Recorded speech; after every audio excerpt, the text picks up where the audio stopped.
नमस्कार साथियों, स्वागत करता हूं मैं अपने YouTube चैनल विद्यार्थी नगर में। आज हम लेकर आए हैं हिंदी का अगला क्लास क्रिया। इससे पहले हमने संज्ञा के बारे में जानकारी लिया, संज्ञा के सभी भागों के बारे में जानकारी लिया, उसके बाद सर्वनाम के बारे में जानकारी लिया, फिर विशेषण के बारे में जानकारी लिया। आज हम देखेंगे संज्ञा के बारे में, ठीक है। तो क्रिया के बारे में। तो क्रिया किसे कहते हैं, क्रिया क्या होता है, ठीक है। तो जिन शब्दों से, ध्यान दीजिएगा, जिन शब्दों से किसी कार्य का होना या करना समझा जाए, ठीक है, तो उसे हम क्या कहेंगे, क्रिया कहेंगे। जैसे खाना, पीना, पढ़ना, सोना, रहना आदि, ये सब क्या हो गए, क्रिया के उदाहरण हो गए, क्रिया के उदाहरण हो गए, ठीक है। जैसे मान लीजिए राधा रोती है, राधा रोती है, ठीक है। तो अब क्या हो गया, ये रोती है यानी कि रोना, रोना क्या हो गया, एक क्रिया हो गया, रोना एक क्रिया हो गया। मतलब कि राधा कुछ कर रही है, क्या कर रही है, रो रही है, ठीक है, रो रही है। तो क्या हो गया, ये एक क्रिया, किसी कार्य का होना। जैसे राम खाता है, राम खाता है। तो खाना, खाना क्या हो गया, क्रिया हो गया, क्योंकि राम कुछ कर रहा है, खा रहा है, ठीक है। मतलब कि कुछ कार्य कर रहा है, तो राम क्या कर रहा है, खा रहा है, ठीक है। तो राम खाता है, यह खाना क्या हो गया, क्रिया हो गया। मतलब कि जिन शब्दों से किसी कार्य का होना या करना समझा जाए, उसे हम क्या कहेंगे, क्रिया कहेंगे, ठीक है। आगे देखेंगे कि धातु शब्द क्या होते हैं, धातु शब्द क्या होते हैं। मतलब कि जो क्रिया होती है, हमारी जो क्रिया होती है, वो धातुओं से मिलकर बनी होती है। किससे, धातुओं से, यानी कि क्रिया का मूल रूप धातु होता है, ठीक है। क्रिया के मूल रूप को ही धातु कहते हैं। मतलब कि क्रिया, जैसे मान लीजिए यहाँ पर खाना है, क्या है, खाना। तो ये जो खा है, खा, ये क्या है, मूल धातु, यानी कि धातु है, धातु शब्द है, ठीक है। ये क्या है, धातु शब्द है, और इसमें ना जुट गया है, क्या जुट गया है, ना जुट गया है। तो ये क्या बन गया है, एक क्रिया बन गया है। मतलब कि क्रिया जो होता है वह धातु धातु से ही निर्मित होती है। क्या होती है, धातु से ही निर्मित होती है, यानी कि धातु से ही क्रिया पद का निर्माण होता है। इसलिए क्रिया के सभी रूपों में धातु उपस्थित होते हैं, ठीक है, धातु उपस्थित होते हैं। जैसे मान लीजिए कि चलता, चलता नहीं, चलना, चलना, चलना क्या है, क्रिया है, चलना क्या है, क्रिया है। अब इस क्रिया में जो ये चल शब्द है, चल क्या है, चल, ये हो गया धातु, धातु, ठीक है, ये हो गया धातु। पढ़ना क्रिया में, पढ़ना क्रिया में पढ़ जो शब्द है वो क्या हो गया, धातु शब्द हो गया, ठीक है। तो इसका मतलब है कि धातु शब्द जो होता है वो क्रिया का मूल रूप होता है, क्रिया इसी से बनती है, ठीक है। आगे देखेंगे कि धातु दो प्रकार के होते हैं। कौन कौन, मूल धातु, यौगिक धातु। मूल धातु, यौगिक। मूल धातु किसे कहेंगे, वह शब्द, वह शब्द जो स्वतंत्र हो, स्वतंत्र हो, उसमें किसी भी प्रकार का अन्य शब्द न जुड़ा हो, ठीक है। जैसे जा, खा, पी, रह, ये सब क्या है, ये मूल धातु हैं, ठीक है। सो, गा, ठीक है, ये सब क्या हो गए, मूल धातु हो गए। जैसे जा, जा में अगर ना लगा दिए तो क्या हो गया, जाना, क्रिया हो गया, ठीक है। ये क्या हो गया, मूल धातु। जा क्या हो गया, मूल धातु। सो में अगर ना बना दिए तो क्या हो गया, ये क्रिया हो गया, सोना। गा में अगर ना लगा दिए तो क्या बन गया, क्रिया, गाना, ठीक है। पी में अगर ना लगा दिया तो क्या हो गया, पीना, क्रिया हो गया, ठीक है। ये सब क्या हो गए, मूल धातु के उदाहरण हो गए। जा, खा, सो, रह, पी, खा, गा।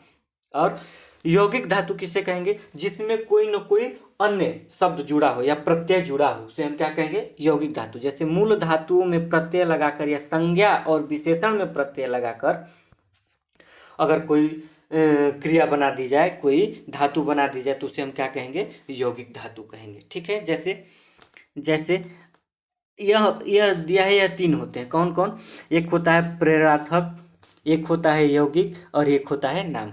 इसका मतलब कि प्रेरणार्थक में आना आना प्रत्यय जुड़ा होता है, लाना प्रत्यय जुड़ा होता है और वाना प्रत्यय जुड़ा होता है। आना, लाना और वाना। जैसे आना कैसे होगा, आना कैसे होगा, मान लीजिए कि हमारा मूल धातु हो गया उठ, उठ, ठीक है, उठ, और क्रिया बनाने के लिए क्या करेंगे, हम ना जोड़ देंगे इसमें, तो उठना हो गया, उठना क्रिया हो गया। अब इसमें अगर हम इसको बनाएंगे क्या, प्रेरणार्थक शब्द बनाएंगे तो क्या हो जाएगा, उठाना, उठाना। इसमें क्या जोड़ दिए, आना। उठ में क्या जोड़ दिए हमने, आना शब्द जोड़ दिया, क्या हो गया, उठाना। उठ में अगर वाना जोड़ दें तो उठवाना, क्या हो जाएगा, उठवाना। यौगिक क्रिया, रोना धोना, उठना बैठना, खा लेना, उठ जाना। यौगिक का मतलब होता है, इसमें भी वह यौगिक क्रिया दे दिया है, मतलब दो दो, दो दो। जैसे रोना धोना, रोना और धोना, उठना और बैठना, खा लेना। एक तो क्रिया हो गया खा, एक तो क्या हो गया, मूल धातु खा, और इसमें लेना एक और हो गया, लेना। लेना क्या हो गया, एक और क्रिया हो गया, तो ये क्या हो जाएगा, यौगिक क्रिया हो जाएगा। अब कह रहा है कि नाम धातु, ठीक है, नाम धातु। नाम धातु में क्या होता है कि हम ये जो संज्ञा और विशेषण है इनमें क्या करेंगे, प्रत्यय लगा देंगे, तो क्या हो जाएगा, वो नाम धातु बन जाएगा। क्या बन जाएगा, नाम धातु। जैसे गरियाना, गरियाना, लतियाना, ठीक है, लतियाना, चिकनाना, बतियाना, ये सब क्या हो गया, नाम धातु हो गए, ठीक है।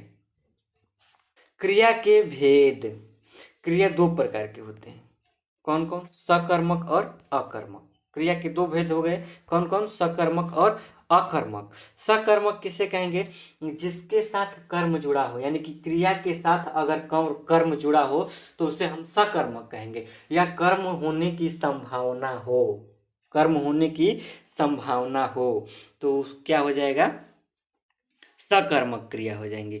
और जिसके साथ कर्म ही न हो, जिस क्रिया के साथ कर्म ही न हो, उसे हम क्या कहेंगे, अकर्मक क्रिया कहेंगे, ठीक है। सकर्मक, जिस क्रिया के साथ कर्म हो या कर्म होने की संभावना हो, तथा जिस क्रिया का फल किस पे पड़े, कर्म पर पड़े, क्रिया का फल कर्म पर पड़े। जैसे उदाहरण दिया है, राम फल खाता है, राम फल खाता है, तो राम खाता है क्या हो गया, क्रिया हो गया, खाना क्या हो गया, क्रिया हो गया, और क्या खाता है तो फल खाता है, यानी कि क्रिया का फल जो है फल पर आ रहा है। ये फल जो है कर्म वाला फल है, ठीक है। तो क्रिया का फल जो है कर्म पर आ रहा है, यानी कि फल क्या हो गया, कर्म हो गया, फल क्या हो गया, कर्म हो गया। यानी कि राम फल, खाना क्रिया के साथ फल कर्म हो गया, फल क्या हो गया, कर्म हो गया।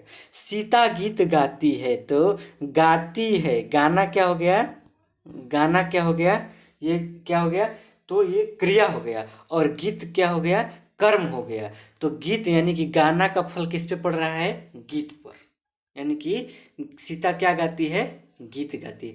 तो जब भी, ध्यान दीजिएगा, जब भी अगर कोई क्रिया है और उसमें हम प्रश्न उठाते हैं, क्या करते हैं, प्रश्न उठाते हैं और उसका उत्तर हमें मिल जाता है। जैसे मान लीजिए कि राम फल खाता है, तो राम पूछेंगे हम खुद से कि राम क्या खाता है, तो राम फल खाता है। उसका अगर उत्तर मिल जाए तो क्या हो जाएगा, सकर्मक क्रिया हो जाएगा। सीता गाती है, तो क्या गाती है, गीत गाती है, क्या हो जाएगा, सकर्मक होगा, ठीक है। राम पढ़ता है, राम पढ़ता है, ठीक है। अब इसमें कर्म नहीं दिख रहा है, लेकिन कर्म होने की संभावना है, क्या, पुस्तक, पुस्तक, ठीक है, पुस्तक या किताब, ठीक है, पुस्तक। राम पढ़ता है, तो प्रश्न करेंगे कि क्या पढ़ता है, तो पुस्तक पढ़ता है, अखबार पढ़ता है, कुछ भी पढ़ता है, लेकिन कुछ न कुछ कर्म होने की संभावना है, तो यह क्या हो जाएगा, सकर्मक क्रिया हो जाएगा, ठीक है। आगे देखेंगे अकर्मक क्रिया। अगर प्रश्न पूछे अकर्मक क्रिया में, जैसे मान लीजिए उदाहरण दिया है, राधा रोती है, तो राधा क्या रोती है, इसमें किसी भी प्रकार का उत्तर हमें नहीं मिलेगा, तो यह क्या हो जाएगा, अकर्मक क्रिया हो जाएगा और इसमें कोई भी कर्म नहीं होगा। ठीक है, राधा रोती है, राधा रोती है में कर्म का अभाव है, रोती क्रिया का फल राधा पर पड़े, यानी कि क्रिया के साथ कर्म नहीं होता तथा उसका फल कर्ता पर पड़ता है। अगर कर्म पर पड़े तो क्रिया सकर्मक हो जाएगा, अगर कर्ता पर पड़े तो अकर्मक हो जाएगा। ठीक है, मोहन हंसता है, तो मोहन क्या हंसता है, इसका उत्तर हमें नहीं मिलेगा, लेकिन हंसना का प्रभाव किस पे पड़ रहा है, फल किस पे आ रहा है, मोहन पर, तो ये क्या हो जाएगा, कर्ता पर आ रहा है, तो ये क्या हो जाएगा, अकर्मक, अकर्मक क्रिया। ठीक है, तरह की क्रिया के कुछ अन्य भेद भी हैं, क्या कौन कौन है, पहला है सहायक क्रिया, पूर्णकालिक क्रिया, नामबोधक क्रिया, द्विकर्मक क्रिया, संयुक्त क्रिया और क्रियार्थक संज्ञा। क्रियार्थक संज्ञा कि सहायक क्रिया क्या होता है, सहायक क्रिया क्या होता है कि यह मुख्य क्रिया के साथ प्रयुक्त होकर अर्थ को पूर्ण करने में सहायता करती है। जैसे अभी हमने उदाहरण में यहाँ पर देखा था, कहा गया कि राम फल खाता है, क्या करता है, राम फल खाता है, खाता है। ठीक है, राम फल खाता है, तो ये खाना जो है, खाना जो है ये तो क्रिया हो गया, क्रिया हो गया। अब इसको क्या कर रहा है, ये है जो है शब्द जो है इसे पूर्ण कर रहा है, इस सेंटेंस को क्या कर रहा है, पूर्ण कर रहा है,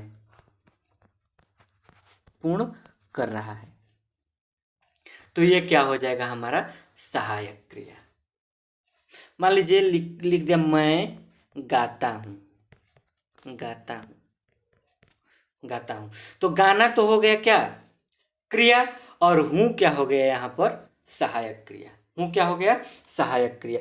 अब इसके बिना ये वाक्य क्या हो जाएगा, अधूरा हो जाएगा, क्या हो जाएगा, अधूरा हो जाएगा। जैसे राम फल खाता, तो क्या हो जाएगा, अधूरा लगता है, तो इसलिए हम क्रिया के साथ अगर एक पूर्ण शब्द जोड़ दें है, तो वो क्या हो जाएगा, सहायक क्रिया हो जाएगा। ठीक है, सहायक क्रिया, मैं घर जाता हूं, अब केवल रहने दे यहाँ पर केवल रहने दे मैं घर जाता, तो ये क्या रह रहा है, अधूरा रह रहा है। ठीक है, तो इसीलिए मैं घर जाता हूं, तो हूं क्या हो गया, सहायक क्रिया, सहायक क्रिया। ठीक है, आगे देखेंगे पूर्णकालिक क्रिया। पूर्णकालिक क्रिया का मतलब होगा कि अगर कोई कर्ता किसी कार्य को पूरा करने के बाद, यानी कि किसी एक क्रिया को पूरा करने के बाद तुरंत दूसरी क्रिया कर रहा है, तो क्या हो जाएगा, पूर्ण, जो पहली क्रिया होगी वो क्या हो जाएगा, पूर्णकालिक क्रिया हो जाएगा। जैसे राम खाने के बाद सो रहा है या सो गया, ठीक है, सो गया, तो क्या हो जाएगा, जो खाने के बाद, यानी कि खाना पहले खाया है और सोया बाद में, तो जो खाना जो पहले खाया हुआ है, क्रिया किया है, वो क्या हो जाएगा, पूर्णकालिक क्रिया हो जाएगा। ठीक है, जब कर्ता एक क्रिया समाप्त कर दूसरी क्रिया प्रारंभ करता है तो पहली क्रिया पूर्णकालिक क्रिया कहलाती है। जैसे राम भोजन करके सो गया, तो भोजन करके सो गया, भोजन करके क्या किया, सो गया, तो भोजन करके ये जो भोजन करना क्रिया है, भोजन करना ये जो क्रिया है ये पहले हुआ है, किससे, सोने से, तो ये क्या हो जाएगा, पूर्णकालिक क्रिया हो जाएगा। ठीक है, अगला कह रहा है कि नामबोधक क्रिया, नामबोधक क्रिया यानी कि संज्ञा अथवा विशेषण के स्थान पर, यानी कि विशेषण के साथ, संज्ञा अथवा विशेषण के साथ क्रिया जोड़ने के नाम से, क्रिया जोड़ने से नामबोधक क्रिया बनती है। अब संज्ञा को हम नाम ही तो कहते हैं, नाम संज्ञा किसे कहते हैं, किसी के नाम को। ठीक है, लाठी क्या है, लाठी नाम हो गया, संज्ञा हो गया, और मारना क्रिया हो गया। अगर लाठी में हम क्रिया को जोड़ दिए तो क्या हो गया, लाठी मारना, लाठी मारना। पीला, पीला क्या हो गया? पीला भी रंग का नाम हो गया, ठीक है। पढ़ना क्या हो गया? क्रिया हो गया। पीला पढ़ना ये क्या हो गया? एक क्रिया हो गया, नामबोधक क्रिया हो गया। मतलब कि अगर संज्ञा के साथ हम क्रिया को जोड़ दें तो वह एक क्रिया बन जाती है, जिसे हम नामबोधक क्रिया कहते हैं, नामबोधक क्रिया कहते हैं। द्विकर्मक क्रिया, द्विकर्मक क्रिया जिस क्रिया के दो कर्म होते हैं, जिस क्रिया के क्या होते हैं? दो कर्म, उसे हम क्या कहेंगे? द्विकर्मक क्रिया कहेंगे। जैसे अध्यापक ने छात्र को हिंदी पढ़ाई, ध्यान दीजिएगा। अब अध्यापक यहाँ पर कर्ता हो गया, अध्यापक ने छात्र को हिंदी पढ़ाई। हिंदी भी कर्म हो गया और छात्र भी कर्म हो गया, छात्र भी क्या हो गया? कर्म हो गया, ठीक है। तो ये क्या हो जाएगा? द्विकर्मक क्रिया हो जाएगा। अगला है संयुक्त क्रिया, ठीक है। क्या कह रहा है कि जब दो क्रियाएं एक साथ हो, यानी कि दो क्रियाओं, जब कोई क्रिया दो क्रियाओं से के योग से निर्मित हो तो क्या हो जाएंगे? संयुक्त क्रिया हो जाएंगे। यानी कि दो दो क्रियाएं मिल जाएं, संयुक्त हो जाएं तो क्या हो जाएंगी? संयुक्त क्रियाएं हो जाएंगी। जैसे वह खाने लगा, तो खाना क्या हो गया? एक क्रिया हो गया, और लगना क्या हो गया? लगा हो गया क्या? दूसरी क्रिया। पढ़ने दो, मुझे पढ़ने दो, तो पढ़ना हो गया एक क्रिया, और देना हो गया एक क्रिया, ठीक है। देना हो गया एक क्रिया, यानी कि दोनों दो दो क्रियाओं के योग को हम क्या कहेंगे? संयुक्त क्रिया कहेंगे। इसमें और उदाहरण होगा, जैसे मैंने किताब पढ़ ली, किताब पढ़ ली, पढ़ ली। अब क्या हो गया? पढ़ना हो गया एक क्रिया, और लेना हो गया एक क्रिया, पढ़ ली, ठीक है। यानी कि दोनों क्रियाओं से मिलकर एक क्रिया बनी है, तो क्या हो गया? संयुक्त क्रिया। अगला देखेंगे, जैसे एक है 6 नंबर, ये कितना है? 6 नंबर है, एक हो गया। क्रियार्थक संज्ञा, अगर ध्यान दीजिए, क्रियार्थक संज्ञा, संज्ञा दे दिया, यानी कि अगर संज्ञा के स्थान पर अगर क्रिया को प्रयोग कर दिया जाए, यानी कि जब कोई क्रिया संज्ञा के भांति व्यवहार में आती है, क्रिया के भांति व्यवहार में आती है, तो उसे हम क्या कहते हैं? क्रियार्थक संज्ञा कहते हैं, क्रियार्थक संज्ञा कहते हैं। जैसे टहलना, टहलना क्या है? टहलना स्वास्थ्य के लिए लाभदायक है। अब इसमें क्या हो गया? टहलना संज्ञा के स्थान पर, ठीक है, संज्ञा के स्थान पर आया है, यानी कि संज्ञा के भांति व्यवहार कर रहा है टहलना, और लेकिन है क्या? क्रिया है, क्या? क्रिया। तो यह क्या हो जाएगा? क्या हो जाएगा? तो क्रियार्थक संज्ञा हो जाएगा। क्या हो जाएगा? क्रियार्थक संज्ञा हो जाएगा, ठीक है। तो आज हमने क्रिया के लगभग सभी रूपों को, यानी कि सभी भेदों को पढ़ लिया है। जैसे क्रिया के कितने भेद हैं, क्रिया किसे कहते हैं, क्रिया कितने प्रकार के होते हैं, ठीक है ना। तो क्रिया के सभी प्रकारों को हमने एक एक करके देख लिया है। तो आज के लिए बस इतना ही, फिर मिलेंगे अगले क्लास में। तब तक के लिए जय हिंद।